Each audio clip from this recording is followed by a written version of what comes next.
Vaxtınız xeyir olsun. Biz bugün 6-cı coğrafya kitabından bölmə 2.2 məkan kodlaşdırılması mövzusunu ana baxacağıq. Gəlin vaxt itirmədən dərsə başlayaq. Kodlaşdırmanın yaşı demək olar ki, bəşəriyyətin yaşı qədərdir.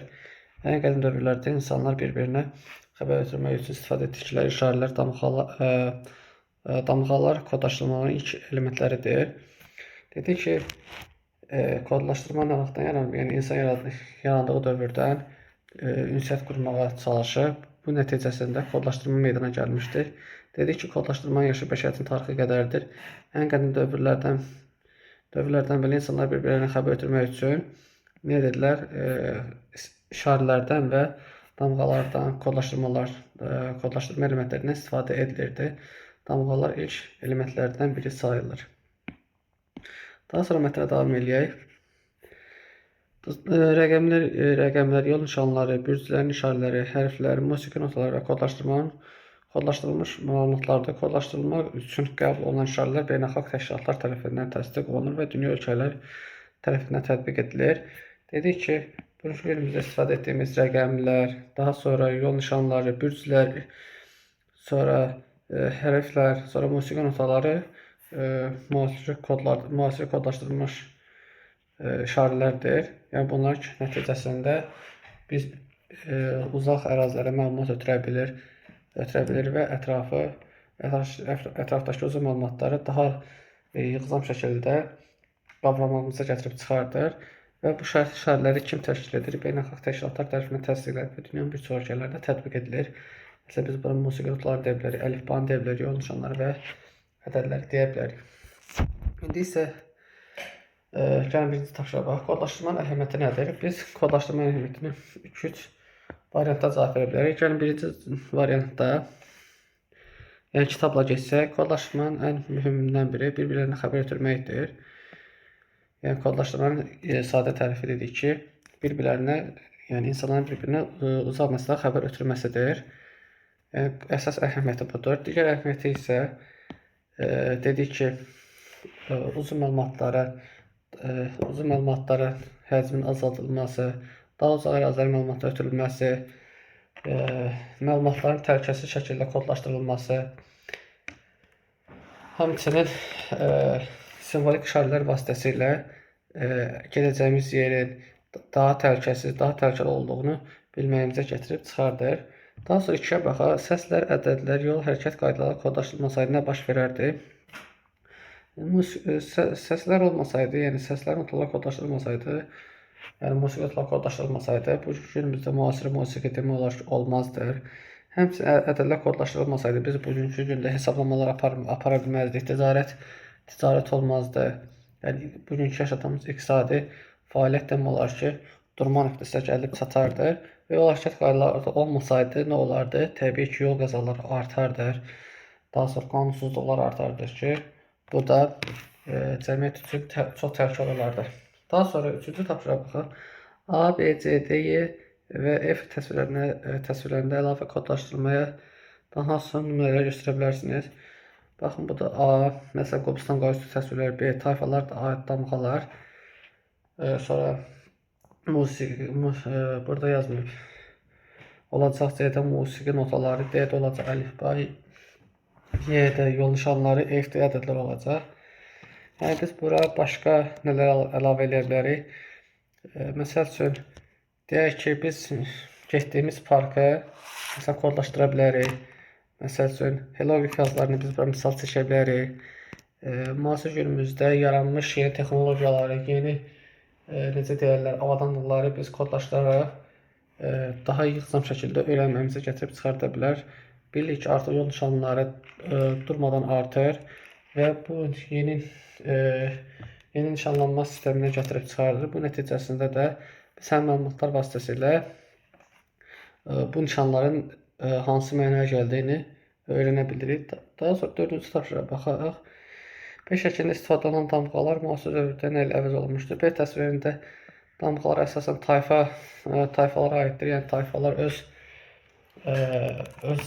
rəmzlərini bildirmək üçün bayraqlarında bu cür simvolik işarələrdən istifadə edirlər. Müasir günümüzdə bunu dövlət rəmzləri ilə əvəz olundu.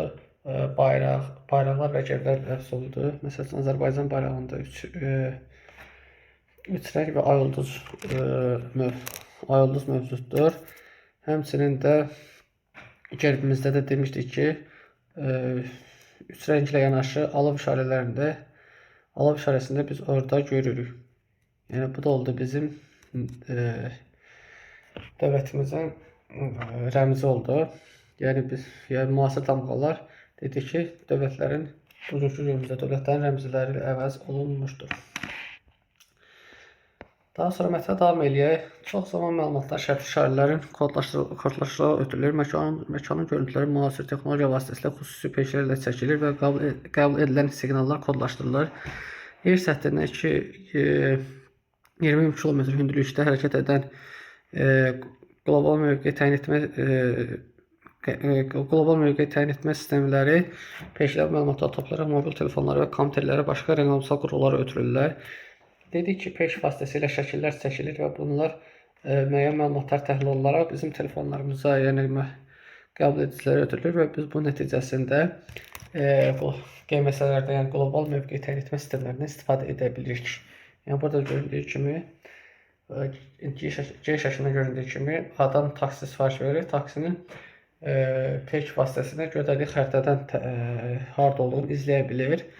Daha sonra keçmiş dövrdə xəritələr kartoqraflar tərəfindən uzun müddət ərzində ağır zəhmət hesabına tərtib edilirdi. Müasir xəritələr isə süni peşlərdən alınan məlumatlar əsasında qısa müddətdə hazırlanır. Belə xəritələrin tərtib edilməsi GMS-lərin, yəni qlobal mövqeyi təyin etmə sistemlərinə və onların işinə təşkil yaradan sonraki mümkün olmuşdur. Təsvirlər əldə etmək üçün peşlər yer səthinə şəklini çəkən xüsusi kameralar təcrid olunur. Kameradan çəkilən görüntülər kodlaşdırılmış siqnallarla yer səthindəki cihazlara ötürülür. Daha sonra kompüterdə xəritə yaratmaq üçün nəzərdə tutulan xüsusi proqram köməyi ilə rəqəmsal xəritə yaradılır.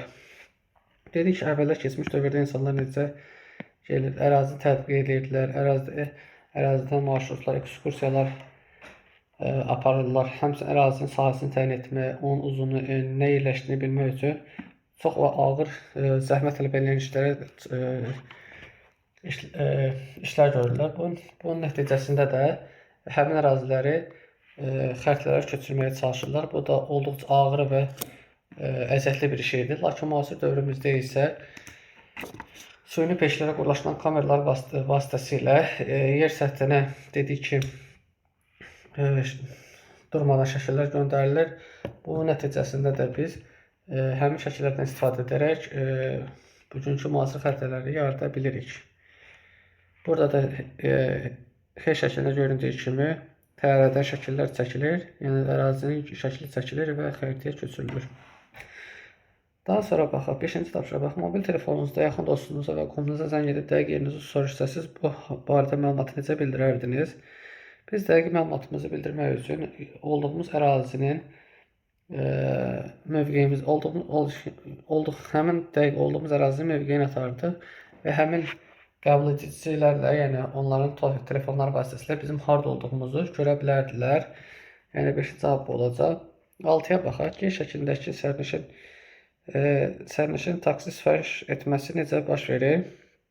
Bunun üçün mobil telefonu necə istifadə etmək lazımdır? Biz mobil telefonu istifadə etmək üçün telefonda olan xüsusi proqrama girməliyik və proqramlar vasitəsilə taksi çağıra bilər. Həmçinin taksinin harda olduğunu, yaxınlıqda və yaxud uzaqlıqda hansı taksinin olduğunu görə bilərik. Həmçinin taksinin hərəkət istiqamətini görmək mümkündür. Daha sonra 7-yə baxaq. H təsvirində aparılan əməliyyatları necə izah edərsiniz?